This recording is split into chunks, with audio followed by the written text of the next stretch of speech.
arrest me. I don't want us to have it. I've told you where the vehicle is.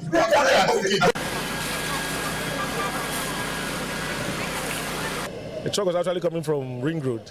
It missed a step. So as it was trying to gather itself, it fell.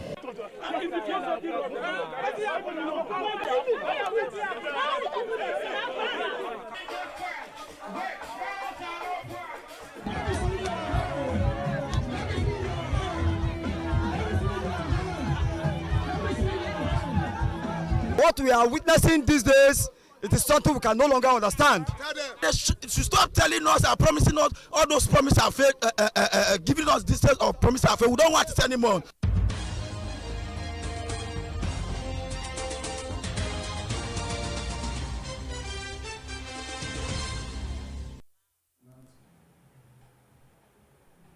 Reading from the news headlines, Governor Pablo pledges timely completion of supplementary projects, inspects food control and canal works. We are on the right track. The contractors are doing very fine. That's what I'm seeing. And they are promising me by December we'll commission this road.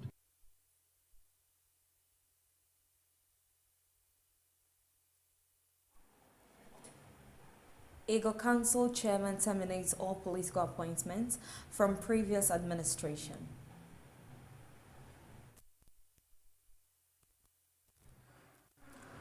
Right Honorable Dr. Pius Odubu and family marks 10th anniversary of late mother, Mrs. Imwebeyoko Odubu, with Thanksgiving.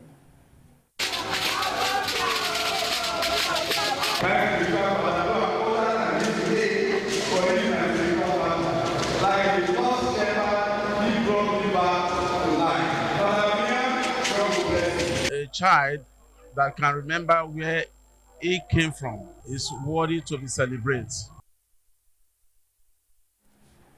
Good evening and thank you for joining us on BeeTv Major News at 6, reaching you live from Benin City, the Edo State capital. I am Evelyn Izibili, and now to the news in details.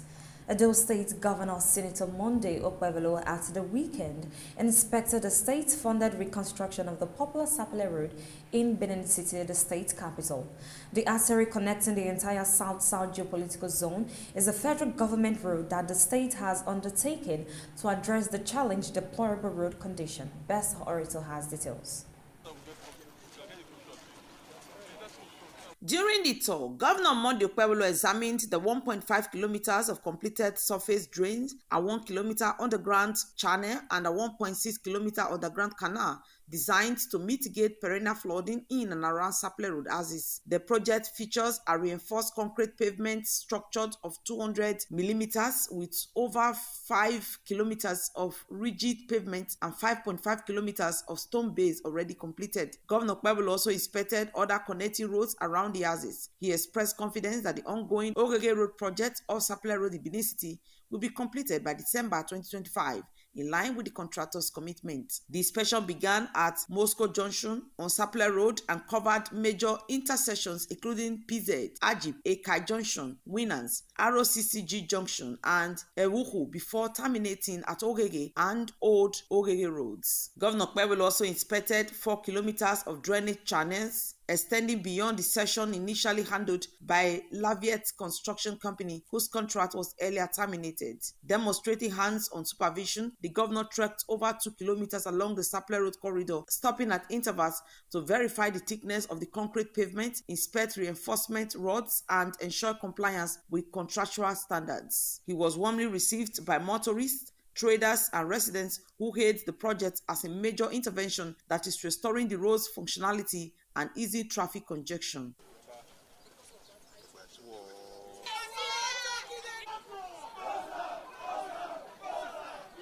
Governor Okpebholo expressed satisfaction with the progress made while reiterating his administration's resolve to monitor all projects across Benin Metropolis and other parts of the state to ensure quality delivery. Okpebholo said the contractors has promised to deliver the project by December and that the government will support them with timely payments to ensure they meet the deadlines. We are on the right track. The contractors are doing very fine. That's what I'm seeing. And they are promising me by December we'll commission this road. I'm very much happy to hear that kind of news from there because I was looking at maybe March June, July next year. But if they are giving me this, we'll make sure that we pay them on time so that we will not default and they can continue doing their work. That is the most important thing right now. Special Advisor on Project Implementation and Monitoring, Engineer Mrs. Phoebe Williams-Bello, echoed the governor's position, stressing that the supervision exercise was designed to enforce compliance. The project's engineer, Ademola, confirmed that surface drains at Ogege have been completed, while 1.2 kilometers out of the planned 1.6 kilometer underground canal at Old Sapler Road have been delivered. He disclosed that the second phase of works, including reinforced concrete pavement, would commence shortly. We are going out to visit some projects today on project supervision to ensure that the work is done according to the standard condition of contracts. And we can see we are presently at Ogege. The contractor of this road is Brass Engineering. So we are seeing the progress of work. Surface drain have been done up to 1.5 kilometer completed. Then there is a cross cover we are taking to take all the runoff from this Ogege down to the canal. And that triple bus covered we achieved now. And the second phase we kick off very soon. And we are hoping that by December this road will be ready, because this road is also a reinforced concrete, which it will be completed as scheduled. He said the reinforced concrete design guarantees durability, and once completed, the Ogege corridor will stand as a lasting solution to flooding and traffic challenges. Best Orator reporting for BeeTv News. The Edo State House of Assembly on Monday received a letter from Governor Pevelo requesting for the confirmation of 3 commissioner designates for Edo State. State House correspondent Osarige Aguba reports that the lawmaker also received a request for the confirmation of the chairman governing board of Edo State's Primary Healthcare Development Agency. On Monday, during plenary at the Edo State House of Assembly, lawmakers received a message from Governor Pebulu requesting for the confirmation of 3 commissioner designates, who are Dr. Elizabeth Ebosele, Honorable Christopher Erie Okabe, Honorable Ibia Festus Odianusi. Their names were subsequently forwarded to the House Committee on Rules, Business and Government Affairs for screening.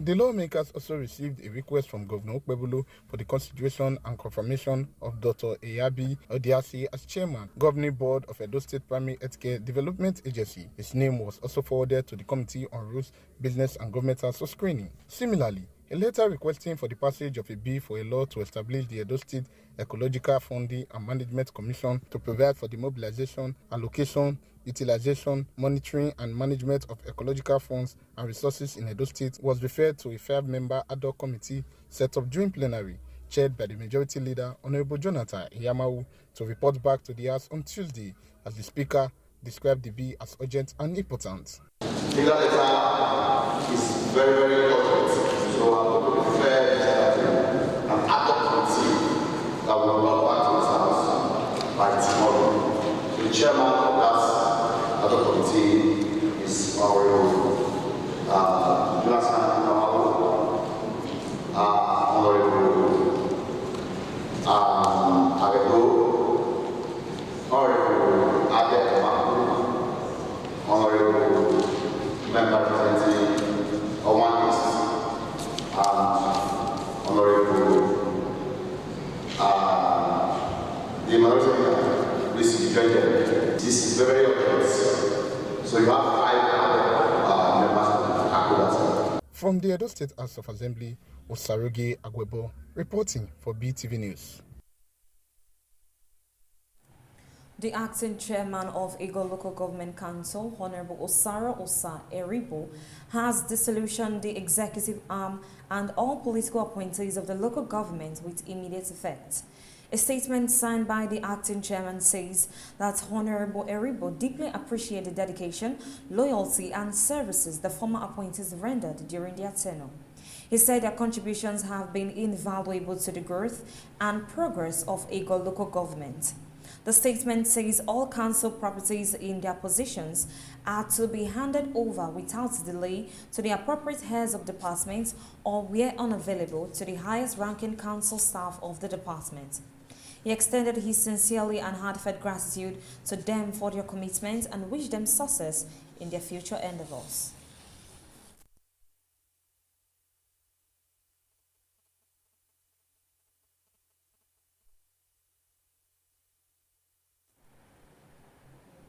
Governor Monday Okpebholo of Edo State has paid a condolence visit to the family of the late former Inspector General of Police IGP Solomon Ehigiato Arase at his residence in Benin City.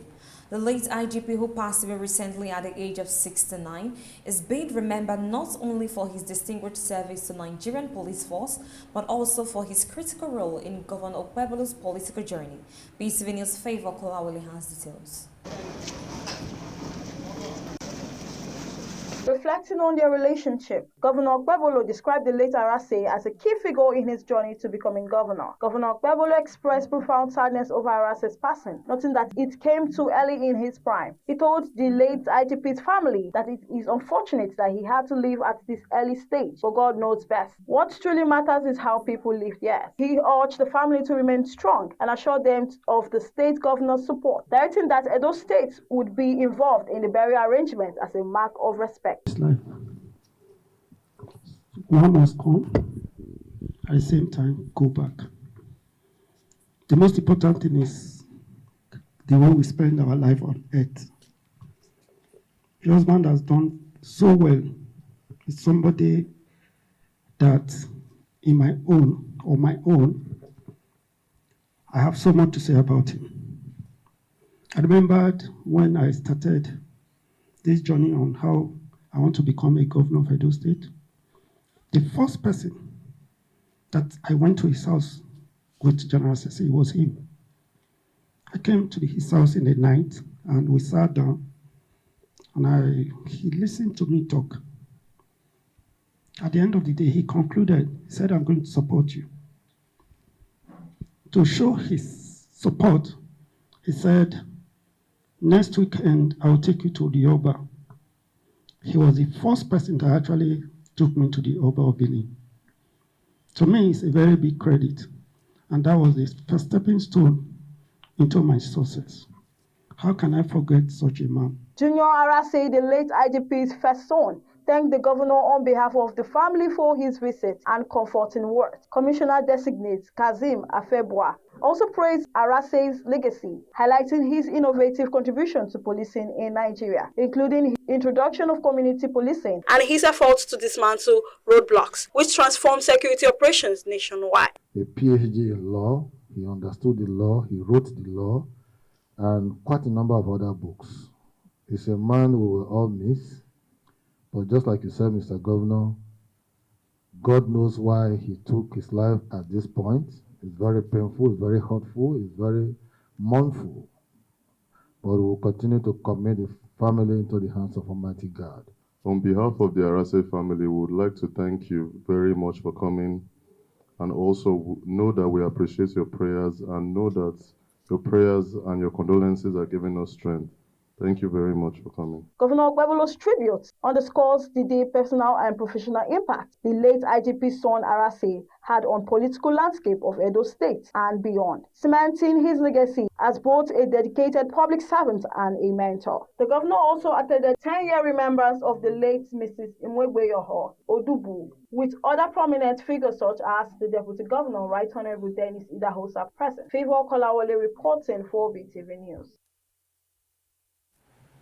The federal government has declared Wednesday, October 1st, 2025, a public holiday in celebration of Nigeria's 65th independence anniversary.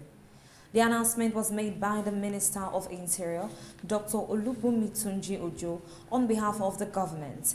He extended warm congratulations to all Nigerians, both within the country and in the diaspora, on this significant milestone. Dr. Tunji Ojo, in a statement signed by the Permanent Secretary in the Ministry, Dr. Madeleine Ajani, enjoined citizens to continue to uphold the patriotic spirit, unity and resilience that have sustained the nation since independence in 1960. He urged Nigerians to further keep faith in the renewed hope agenda of President Bola Tinubu, which is anchored on national rebirth, economic transformation, and collective prosperity. The minister expressed confidence that with the cooperation of all Nigerians, the country will continue to grow stronger in peace, progress, and development. He wished Nigerians a happy and memorable 2025 Independence Day celebration.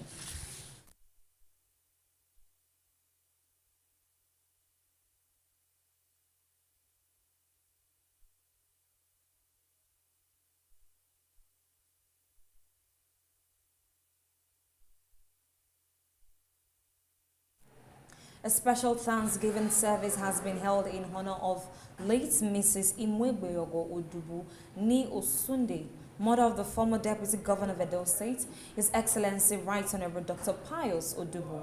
The Thanksgiving service, which took place at St. Francis Catholic Church, College Road off Ekewan Road, was well attended by dignitaries from within Edo State and beyond, including the Governor of Edo State, Senator Monday Okpebolo.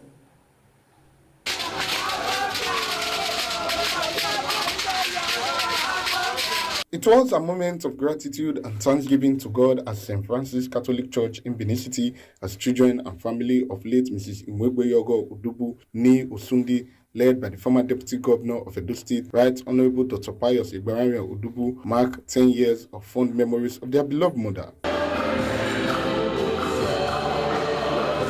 The Thanksgiving service attracted a large gathering of dignitaries from within and outside Edo State, including the Governor of Edo State, Senator Monday Okpebolo, Speaker of the Edo State House of Assembly, Right Honorable Blessing Agbebaku, Deputy Speaker, Honorable Atu Osanwoyi, Deputy Chairman of the APC, Honorable Sylvester Aigbobu, APC State Secretary, Engineer Lawrence Oka, APC Women Leader, Lady Betty Okoebo, Edo State Head of Service, Dr. Anthony Okumbowa, Acting Oedo Council Chairman, Honorable Gabriel Iduseri, former national and state lawmakers, as well as other top government officials. In his remarks, Right Honorable Dr. Pius Odubu, on behalf of himself and his family, expressed gratitude to God for his faithfulness and for the life of his late mother. He appreciated the Governor of Edo State, Senator Monday Okpebolo, along with other guests for joining them to thank God.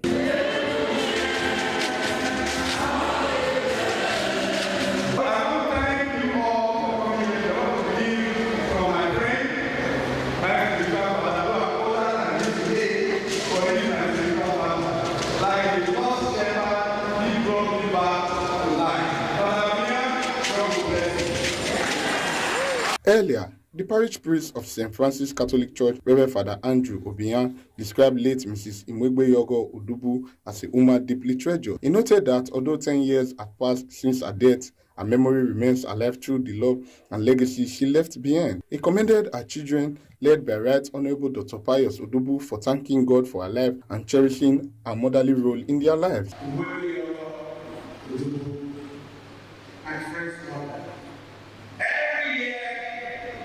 We go to the graveside to pray, reinforcing our belief in the resurrection.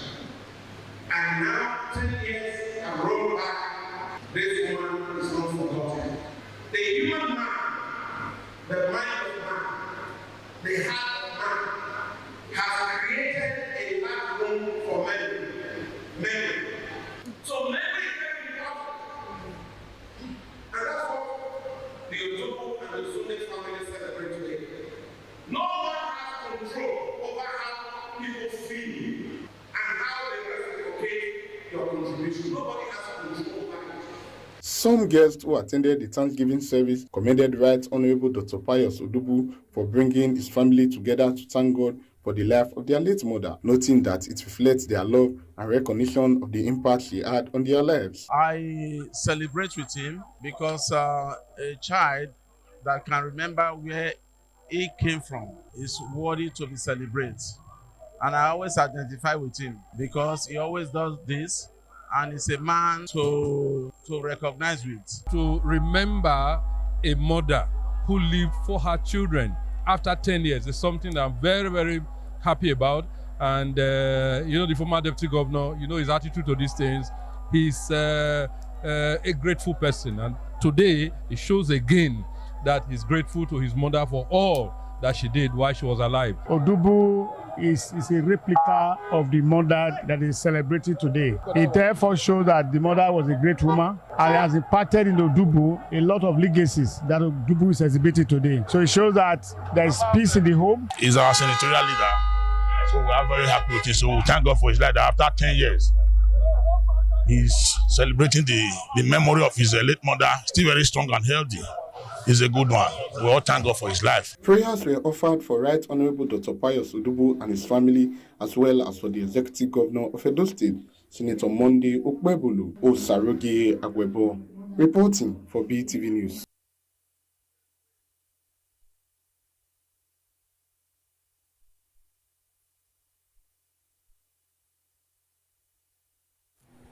In alignment with the Edo State Government Directive on monthly environmental sanitation, the Executive Chairman of Umunde Local Government Area, Honorable Austin Rotimi Imafidon, today led the first monthly environmental sanitation exercise across key locations in the local government area over the weekend, with a strong emphasis on public sensitization and enlightenment. BeeTv News' Favor Kolawole has details.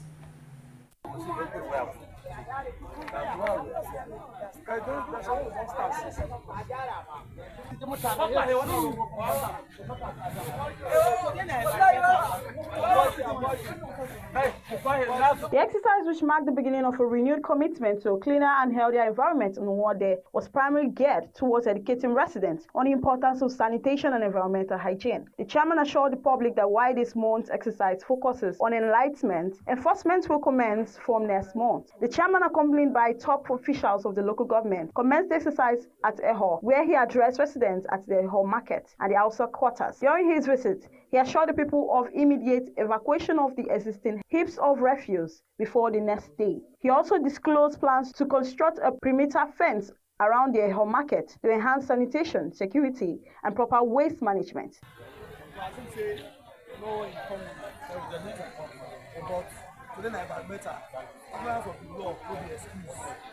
So we want to beg you, and say I beg. With the first time before we come back, I clean this place. You go see it. And subsequently, we go send him a letter for every environment I do. I think every last Saturday of the month, letter. We don't need to remind them because when we come again, say we come here again, we will not do all this kind of thing. We will arrest people. When we arrest them, we put them on back, but we'll send them to jail.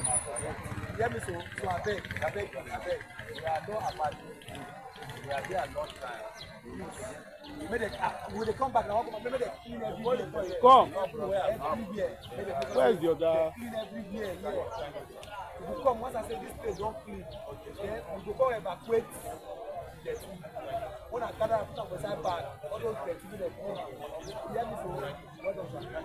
The sanitation team also visited the Ehien cattle market, where the chairman met with the market leaders and stakeholders. He sensitized them on the importance of maintaining a hygienic environment and urged them to clear the gutters and dispose of waste properly. Tipping trucks and payloaders were on standby to support the evacuation of waste during the exercise. At the health center, enforcement officers observed and implemented the restriction of vehicular movement in line with sanitation rules, ensuring smooth and execution of the exercise in the area. We are here to sanitize our people and tell them needs for sanitization, need to clean their environment to avoid disease.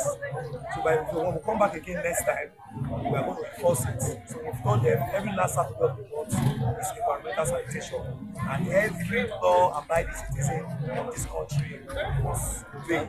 So whoever don't obey, they will arrest next time. Enforce the make sure. Next sanitation, we are going to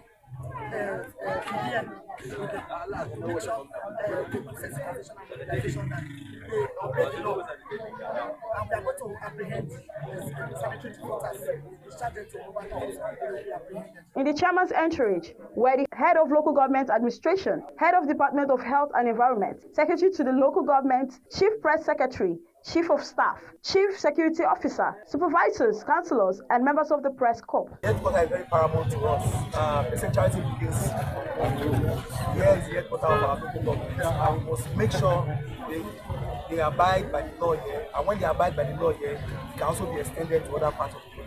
The September monthly exercise underscores Nwade's local government commitment to the Edo State government's vision for a clean, safe, and healthy environment. The chairman calls on all residents to cooperate with the council by observing proper sanitation habits and participating actively in subsequent exercises. Favor Kolawole reporting for BeeTv News. Nigeria may face tougher days ahead of the nationwide strike declared by the Petroleum and Natural Gas Senior Staff Association of Nigeria, beginning from today, Monday, threatens to unleash a twin blow of soaring petrol prices and widespread electricity blank. The union's directive to halt crude oil and gas supplies to the Dangote Petroleum Refinery has sent shockwaves through the energy sector, with oil marketers warning to severe disruption in fuel distribution. This move is expected to choke the domestic market, driving up demand and prices. Compounding the crisis, power generation companies have announced a complete shutdown of all thermal plants, a direct fallout of the strike. With thermal station producing more than 70% of Nigerian power supply, the development threatens to plunge the nation into darkness, crippling economic activities and plunging millions of households and businesses into deeper strain, unless the federal government intervenes. On Sunday, Pegasan announced a nationwide strike, instructing all its members in various offices, companies, institutions, and agencies to cease all services starting at 12:01 a.m. on Monday, September 29, 2025. The union also directed member stations in various field locations to down tool from 6 a.m. on Sunday, September 28, and commence a round-the-clock prayer vigil. The emergency decision followed the sack of over 800 Nigerian workers at the Dangote Petroleum Refinery.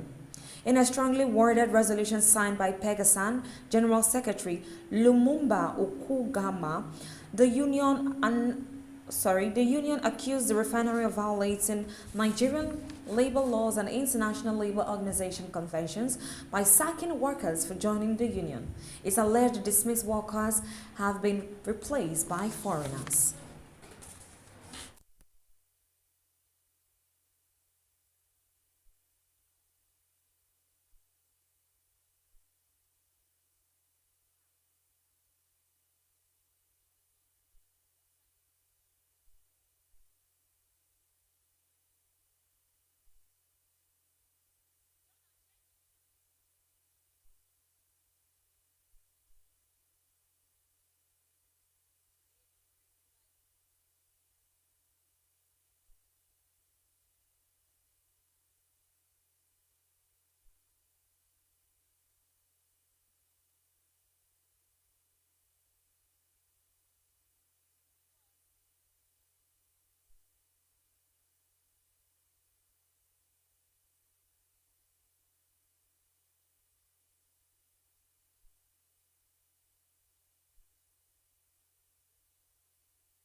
The 10 years anniversary reception of late Mrs. Imwegbeogo Odubu Ni Osundi, mother of the former Deputy Governor of Edo State, His Excellency, Right Honorable Dr. Pius Odubu, brought together the creme de la creme of society, including the Governor of Edo State, Senator Monday Okpebholo.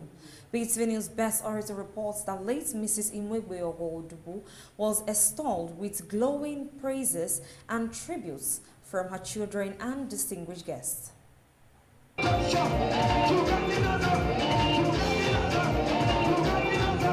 Celebrating 10 years of fond memories of late Mrs. Imwegbeyogo Odubu, her children led by the former Deputy Governor of Edo State, Right Honorable Dr. Pius Egberame Odubu, hosted a reception that drew an array of guests. Among the dignitaries in attendance were the Governor of Edo State, Senator Monday Okpebholo, his deputy, Right Honorable Dennis Idahosa, the Speaker, Edo State House of Assembly, Right Honorable Blessing Agbebaku, former Deputy Governors, Right Honorable Comrade Philip Shaibu and Reverend Peter Obadan, as well as prominent politicians from within and outside Edo State and leading business tycoons. It was an electrifying atmosphere as guests joined Right Honorable Dr. Pius Odubu and his siblings on the dance floor amidst excitement with musical performance by Pama Omoyi.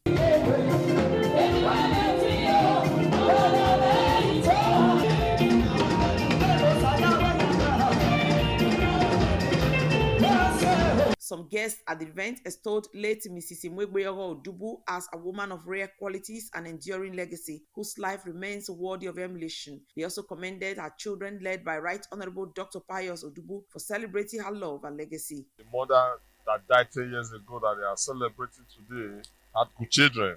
Because some persons might just die because history, nobody remembers them anymore. But I think that for the children to remember passing off their mother 10 years after shows that she has good children. Who is a great man, former Deputy Governor of this state, and we're very happy to associate with him. No doubt that she lived a very eventful, impactful life. And for the children, they have to learn from the life that Mama lived.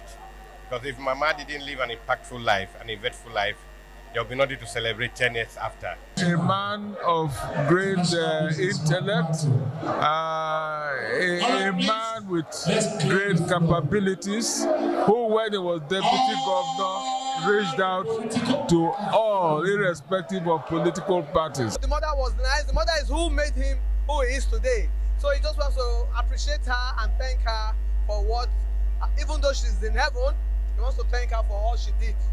The celebration of a mother after 10 years speaks volume. That means you didn't forget her, all that she has done for you, you didn't forget her. It's not easy to remember parents who have really stood by you. So our former Deputy Governor, Right Honorable Pius Egberame Odubu and his siblings, they are really celebrating their mother today to show to the world that their mother was a great woman. When the whole world rejects you, your mother can never reject you. What we are seeing today is significant of what the mother have done to the children. The children are celebrating after 5 years, after 10 years. You should know that that mother was a super mother. Some of the children, sons and daughter-in-laws, as well as grandchildren of late Mrs. Imwegbeyogo Odubu, praised the fond memories they shared with her and reaffirmed the virtues their mother embodied while she was alive. I want to say 10 years of fond memories. We appreciate her and we are not tired of doing this. It's going to be done every other year. It's been so since her departure and we'll continue to do it for as long as we breathe. I feel good. It's a great honor to celebrate my mother-in-law. Although 10 years without her is a great loss, but we all missed her. We pray God should begin to keep her in the bosom of the Lord. I feel very great. As you can see, she was well remembered and celebrated. She lived a good life, aged gracefully, and here we are today. The former Deputy Governor of Edo State, Right Honorable Dr. Pius Egberame Odubu, appreciated guests and dignitaries who joined the family in celebrating his late mother, noting that their presence reflected the high regard people had for her and for her family. I cannot possibly express myself in words the honor these great people did for me today. They came from far and near. From the money in the church was packed for you. I'm sure you were there. And you saw what happened here today, from the governor to the deputy governor to the speaker, deputy speaker, House of Assembly members, chairman of council, party chieftains. Indeed, I am overwhelmed. I want to appreciate them all. Just as they have done all this honor, may honor never depart from them. We just pray that God will continue to meet them at their points of need. Where Mama was a virtuous woman, you can see how she was honored today. Now it shows that people still have very firm memories of her. We pray that God continue to repose our soul in his bosom, just as we here continue to enjoy good health. Meanwhile, guests at the event were sumptuously entertained, although a period of 10 years has passed. Fond memories of late Mrs. Imwegbeyogo Odubuni Osunde remain fresh in the hearts of our family. Best Orator reporting for BeeTv News. Nigerian Christian pilgrims in Jordan, including delegations from Adamawa, Imo, and the Nigerian consulates, held an interdenominational service at Mount Nebo to mark Nigeria's 65th independence anniversary. Over 340 pilgrims gathered at the historic site where Moses viewed the Promised Land but did not enter as part of the celebration. The prayer session organized by the Nigerian Christian Pilgrim Commission was led by the Archbishop of the province of Jos and the Bishop of the Anglican Diocese of Yola. The pilgrim offered prayers for God's grace and strength for President Bola Tinubu for the sustenance of Nigeria as the country celebrates her 65th independence anniversary on the 1st of October. Prayers were also offered for the First Lady of Nigeria, Senator Oluremi Tinubu, all national leaders in Nigeria, as well as the NCPC leadership. Lagos State has held a roadwalk aimed at raising public awareness on the prevention and early detection of kidney disease. The event saw the participation of volunteers, healthcare professionals, and concerned citizens who marched through major streets to promote the importance of healthy living. According to the organizers, the initiative is part of the ongoing efforts to combat the rise and prevalence of kidney-related illness in Nigeria. They emphasize the kidney disease is often preventable through a healthy lifestyle, regular medical checkups, and increased public education on the risk and symptoms. What becomes of the body? The body becomes useless. So that is why we have come out to make it a point of duty to tell people that, okay, it is important for us to watch what we consume, to watch what we drink. There are some symptoms you will see before you start developing any kidney issue. Something like bloating, something like urination frequently, and some people, they feel like it's a flex when pee is seizing in their bladder, which is not good. So once you notice all of these symptoms, you just have to go to the hospital. Most of the things that causes kidney problems emanate from our consumption of processed foods, canned foods majorly, and even from the way we even cook our foods. Sometimes overcooking, over-frying of food, it also affects our kidney in turn. Pre-using oils, all of that, it affects our kidney because it gets to a point, the rate at which it should filter our waste product, it gets weak. Food regimen, adjusting to our food, eating less of processed food or canned food, taking more of healthy food, more of vegetables, and we should not do self-medication. We need to elude ourselves from energy drink and painkiller. Even though we are going to use them, we should use them in a small volume. Then another thing is stress management. Stress weakens our hormones, so we should endeavor to have enough rest and enough sleep.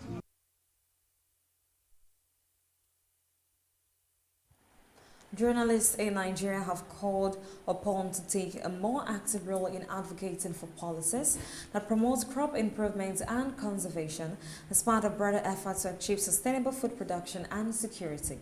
This appeal was made by experts in crop science and biotechnology during a capacity building program organized by the International Institute of Tropical Agriculture in Ibadan.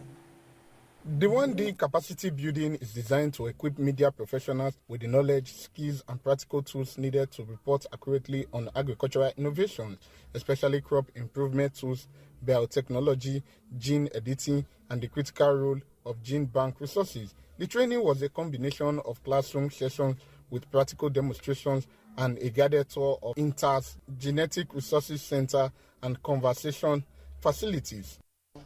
For food security, yes, without crop improvement, there cannot be food security. And that's why I always say that seed security, like we are having here, is actually food security. If you don't have our seeds secured, our germplasm secured, in future if there are disease outbreaks, that the current varieties that we have cannot survive, then how do we breed for new ones that will survive the adverse either climatic or biotic or abiotic stresses that may occur in future? Clonal crops are crops that are vegetatively propagated. They have, because they don't produce seeds, we conserve them using their tissue.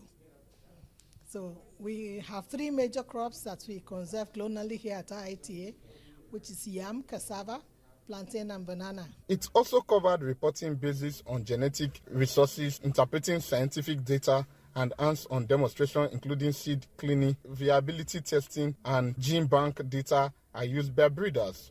Usaroge Agwebo, reporting for BeeTv. We'll take a quick short break and we'll be right back shortly. Stay with us. My people of Edo State, development is not a miracle. It is the result of responsibility and action. You want good roads, quality hospitals, schools, jobs for our youth? Then you must understand this simple truth. Government cannot perform without your tax. Government will fix schools, build roads, light up communities if the people pay their tax. That's how governance works. It is not about politics. It is about progress. When you pay your tax, you are not helping the government. You are helping yourself. You are helping your family and your future. Don't wait to be chased. Do the right thing. Be part of building the new Edo State. Pay your tax with pride. Let us build Edo together. This message is brought to you by Edo State Internal Revenue Service, EIRS, administering revenue for service and development. Welcome back from that short break. And now to the business news. EcoBank Transactional Incorporated has finalized the sale of its equity stake in EcoBank Mozambique SA to FDH Bank PLC, a Malawi Stock Exchange listed financial institution. The transaction marks EcoBank's full divestment from the Mozambican market. Let's join Esohe Osemenge for details and more from the business world. The sale previously announced was concluded after the receipt of all required regulatory approvals. With the acquisition, FDH Bank PLC assumes full ownership and operational responsibility for EcoBank Mozambique. EcoBank Mozambique, operational since 2000, currently maintains 4 branches in key urban centers and operates under the regulatory oversight of the Central Bank of Mozambique. FDH Bank PLC, recognized for its focus on digital banking and corporate financial services, is funding the acquisition entirely through its retained earnings. This strategic divestment follows an internal revenue by EcoBank to align its operations with broader corporate objectives and stakeholder interest. Story 2. The Securities and Exchange Commission, SEC, has issued a public alert warning investors about the growing threat of investment scams driven by artificial intelligence technologies. These fraudulent schemes are targeting the public through unlicensed platforms that advertise AI-based trading solutions with promises of guaranteed returns. Fraudsters behind these platforms are increasingly utilizing deepfake technology and AI-generated content to create fake endorsements, often involving manipulated videos of public figures. These materials are disseminated across social media channels such as Facebook, Instagram, and Telegram to create a false sense of credibility. The Commission has also initiated discussions with social media platforms to remove misleading advertisement and has issued warnings to influencers against endorsing unlicensed schemes. Influencers and content creators found complicit in the promotion of such platforms will be subject to regulatory actions, including possible prosecution. The SEC urges the public to exercise caution and conduct proper due diligence before engaging in any investment opportunity, especially those that promise unrealistic profit or claim celebrity support. Farmers in rural areas of Ogun State are facing a rise in cattle rustling incidents, resulting in significant livestock losses and injuries. The attack carried out by armed individuals have been occurring with increasing frequency during early mornings and late night hours. The perpetrators typically disable farm security system before forcibly entering properties to steal livestock. Several farmers have suffered physical assault during this incident, with some requiring hospitalization for serious injuries. The situation in Ogun reflects a broader regional issue as cattle rustling has evolved from isolated criminal act into organized cross-border crime network across West Africa and the Sahel. According to a regional workshop convened by the Food and Agriculture Organization in St. Louis, Senegal, these criminal operations are now linked to larger conflict economies in countries such as Nigeria, Niger, Burkina Faso, and Mali. Nigeria ranks among the lowest globally in legal and trade-related institutional performance, according to findings presented during two high-level roundtable hosted by the Ominira Initiative under the Economic Freedom Audit of Nigerian Project. The project employs the Fraser Institute's Economic Freedom of the World Index to assess the country's economic policy environment. Nigeria currently ranks 137th globally in legal system and property right and 159th in international trade freedom. These rankings reflect structural challenges such as outdated trade regulations, inefficient legal processes, and widespread insecurity in property ownership. The roundtable discussions emphasized the need for comprehensive reforms aimed at enhancing legal transparency, improving regulatory efficiency, and facilitating global trade participation to strengthen the country's economic freedom indicators. That is the close of our business news segment for tonight. I am Soher Osemegi, reporting for BeeTv.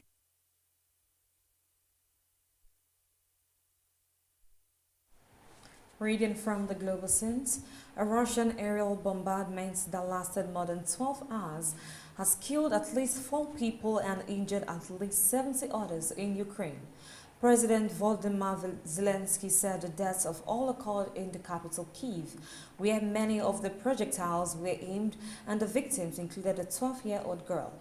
The barrage, including and involved nearly 600 drones and several dozen missiles aimed at 7 regions of Ukraine, is one of the heaviest in recent months. The reports. Zelensky warned that Ukraine would retaliate and said the vile attack showed Moscow wants to continue fighting and killing. Russia said it struck military facilities and industrial enterprises supporting Ukraine. The sound of anti-aircraft fire was punctuated with occasional explosions, presumably either from the sound of an intercepted drone or one hitting its targets. In Kyiv, the country's air alert app urged people to head to shelters and stay there. They were followed by pings warnings of an increased aerial threat as hundreds of drones descended on the city. Ukraine's Defense Minister Igor Klimenko said that at least 100 civilian sites had been damaged across the country by the attack, with entire neighborhoods left in ruins. Emergency services said an attack on Kyiv's Institute of Cardiology had killed a nurse and a patient. A large bakery and automobile rubber factory, as well as apartment buildings and civilian infrastructure, were also targeted. He added, Zaporizhia's governor Ivan Fedorov said 34 people had been injured in the region, including 3 children, 2 boys aged 11 and 12, and a 9-year-old girl. One boy was caught in an explosion while the other had suffered carbon monoxide poisoning. He said both are in serious condition. Sumi's regional governor said a 59-year-old man had died in strikes in the past day. Zelensky vowed that Ukraine will strike back in a bid to force diplomacy from Russia and said he was counting on a strong reaction from Europe and the US. Zelensky reiterated his support of US President Donald Trump's threat of harsher sanctions on Russia, as well as his call for European allies to curb their Russian oil and gas imports. Trump has recently shifted his position on the war, saying for the first time last week that he thought Ukraine could retake the land it had lost from Moscow as the Russian economy flagged under the strain of a prolonged war. The US president has so far desisted from imposing further sanctions on Russia, but has appeared increasingly frustrated with a lack of eagerness from the Kremlin to begin peace talks. Harmony Agbafor reporting for BeeTv News. And lastly, on today's bulletin, Nollywood actress Toyin Abraham has publicly declared her support for her colleague and close friend Iyabo Ojo following prolonged online attacks and controversies involving the latter. The decision comes after months of silence from Abraham, who had previously chosen to offer private support. Also, Dolly Parton postponed the Las Vegas residency due to health challenges. Let's join BeeTv News Favor Kolawole for details and more from the entertainment hall. Iyabo Ojo has faced criticism linked to her involvement in the public discourse surrounding the death of singer Mohbad and her clashes with personalities such as Sam Larry, Naira Marley, and actress Lizzie Anjorin. Abraham stated that she had refrained from addressing the issue publicly, but has now resolved to respond more openly due to the persistence of the attack. The matter gained traction online after her public post expressing readiness to act, which drew both commendation and call for restraint from fans. Reality TV star Tasha Akide surprised fans by publicly celebrating the birthday of fellow Big Brother Nigeria alumni Mercy Ike, potentially indicating the resolution of their years-long feud. Mercy Ike marked her birthday with several well wishes, among which was a message from Tasha in the comment section of one of her posts. The gesture came as a surprise to followers, considering the history of rivalry between the two, which had been characterized by social media jab and sought to shade since their appearance on the Pepper Dem edition of BB Nigeria. The conflict had been reignited several times, including a notable incident in 2023, where Tasha commented on Mercy's new car acquisition, and made remarks during the All-Star session after Ilebaye's win. This incident led to further criticism and public debate among fans and celebrities. Despite their turbulent history, the two had previously appeared together in a 2022 interview with Toke Makinwa, where they addressed their rivalry and agreed that much of the hostility had been amplified by fan interactions and media narratives. They also participated in a joint Instagram live session to dispel ongoing rumors of animosity. The recent birthday message has been intercepted as another step toward reconciliation, with fans applauding the move as a sign of personal growth and maturity from both parties. Nigerian comedian and skit maker Emmanuel Chukwuemeka Ejekwu, popularly known as Sabinus, encountered his lookalike during a recent public event in Sierra Leone. The individual bore a resemblance to the comedian and had replicated his signature appearance, including the trademark blue shirt and hairstyle commonly seen in Sabino's skit. The lookalike also held a placard with Sabino's face on it, welcoming him to the event. Sabinus appeared visibly surprised upon meeting the impersonator and interacted with him in a light-headed manner. Reports indicate that the lookalike is also involved in comedy, mirroring Sabinus' content style and persona. The incident is part of a broader trend of celebrity lookalikes gaining attraction online, with previous instances involving popular Nigerian music artists such as Davido and Wizkid. Country music icon Dolly Parton has announced the postponement of her planned Las Vegas residence due to ongoing health-related issues. The 6-day concert series, initially scheduled for December at the Colosseum at Castle Palace, has been rescheduled for September 2026. In an official statement, Parton cited the need to undergo multiple medical procedures and the lack of adequate time for rehearsals as the main reason for the postponement. She emphasized her intention to deliver a performance of high quality and stated that her current condition would not allow her to do so. Earlier reports had revealed that Parton had withdrawn from a Dollywood event due to a kidney stone complication, which resulted in an infection and led to her doctor advising against travel and public engagement at the time. In addition to her health concerns, the singer recently experienced personal loss following the death of her husband, Carl Dean. After nearly 6 decades of marriage, she later dedicated a tribute song titled If You Hadn't Been There to his memory. Parton, known for her classical hits such as Doll 9 to 5 and I Will Always Love You, was set to return to the Las Vegas stage for the first time since 1990s. The postponed show were highly anticipated by fans as a significant moment in her live performance history. And that is all from the entertainment world. Favor Kolawole reporting for BeeTv News. And that is the size of our news package for tonight. Many thanks for joining us on BeeTv Major News. I am Evelyn Izibili. Thank you and have a good night.